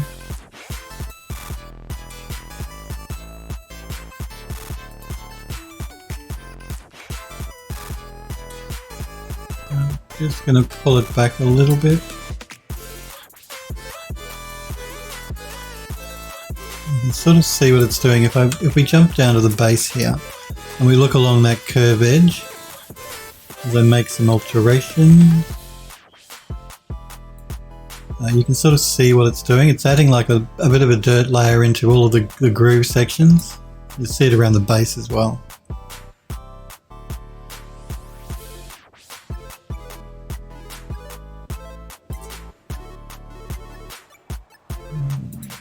Turn triplanar blending on.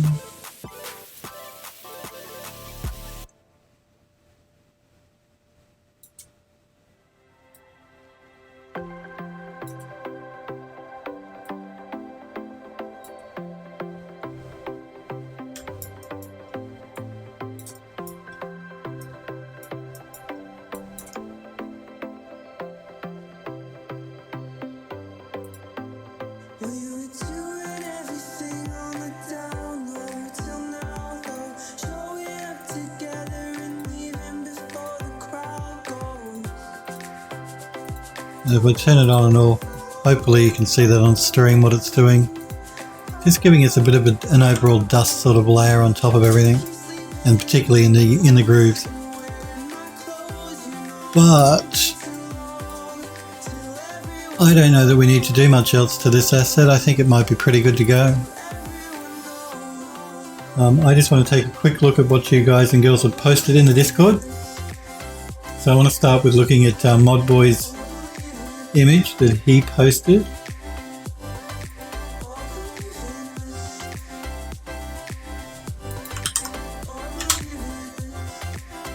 And that looks very cool. The unwelcome tourist.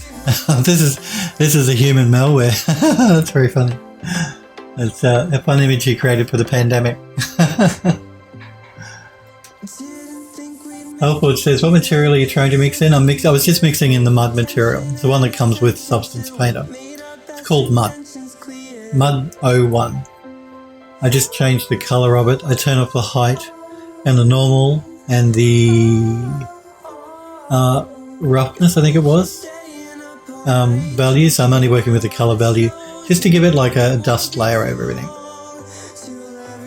Just a general dusty layer, but particularly in the crevices and the cracks.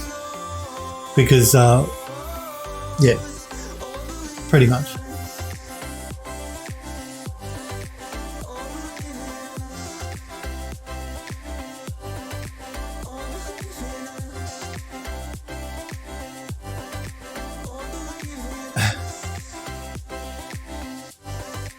Android Lost says, Mod's image is pretty fun. It is. It's really fun. So he's got the human malware here in the car. I love it. Zofo posted a link to their art station. We'll just have a quick look at that.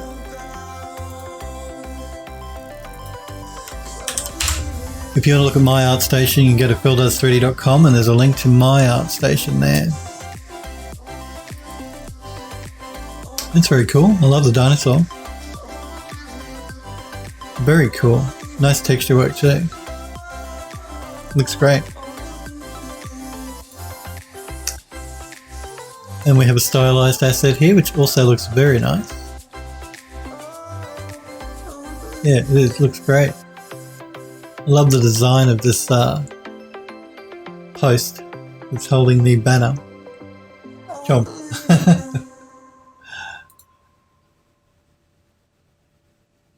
And then we have, what have we got here?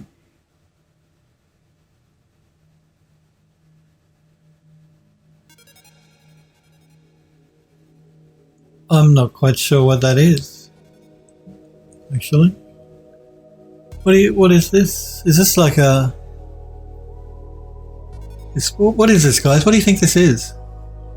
I mean, the modelling and the texturing is lovely. I'm just trying to work out what the model itself is, though. A trim sheet? What's a trim sheet? I'm not familiar with that. A trim sheet, whatever that is. I mean, the modelling, texturing, lovely. I'm just curious as to what the actual object is. A trim sheet, that's what it says at the top right there. But what is a trim sheet? Android Lust says a trim sheet. I have no clue what that is either. Anyway, lovely work. Maybe Zopo will pop back in and tell us. And the car, of course the car. Nicely done. And then we've got this really interesting looking police robot. It says sci-fi helmet. Okay.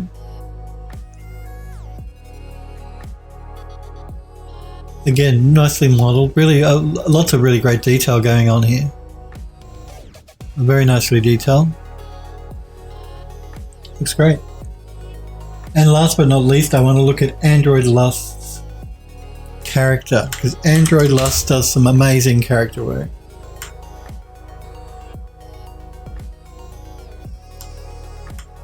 Zoomed it up, yep.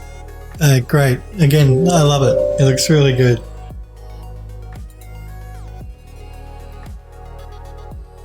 Really nice work.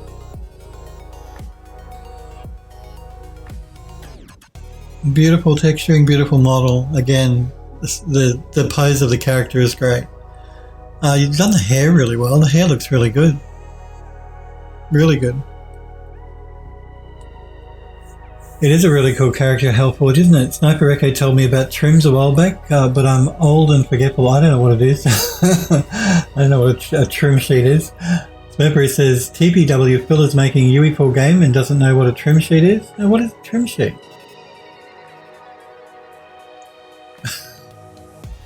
I don't know. I'm not familiar. Maybe we call it something else in Australia. I don't know. Sniper says, a trim sheet is like a texture atlas. We'll call it a texture atlas. It has bits and pieces that you use on repeating parts of a model, usually environments, like literally the trim around the walls. Oh, I get what you mean. I get what you mean. Okay, we don't call it that here. And if it's an atlas, call it an atlas. So Zopo made a 3D trim sheet. That looked like a model to me, though. That's what was confusing me.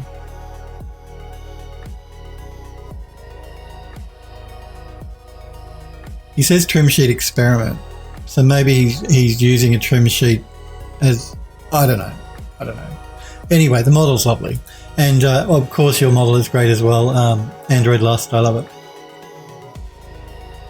Snowberry says you slice and dice it to optimize the amount of materials and shaders used in your theme. Yeah, no, I get what you're saying. I know what you mean. I've never heard it called a trim sheet before, though. That's great. I do want to thank you guys. I think we might leave it there, though, for today. We've finished doing the control panel for the lift, which means when we come back next week, we will be working on the actual elevator itself. That's going to be fun. Like I said, just UV mapping that, it's going to be fun. You'll see what I mean when I show you the elevator next week. Wow. Anyway, I do want to thank you guys and girls, though, very much for hanging out with me and for being here and for watching and for letting me show your work on stream as well. I do want to thank Hellforge again for the host, Peaky TTV, Dead and Uninspired, and Tom Gambo for following the channel. Like I said, welcome to Phil Does 3. Thank you for the follow, and I'm live every Monday and Tuesday at 5 p.m. Pacific time in the United States. I will see all you guys and girls on Monday next week. You make sure you stay healthy, happy, and safe in this pandemic world we live in now. And yeah, I'll see you guys on Monday next week. See you guys.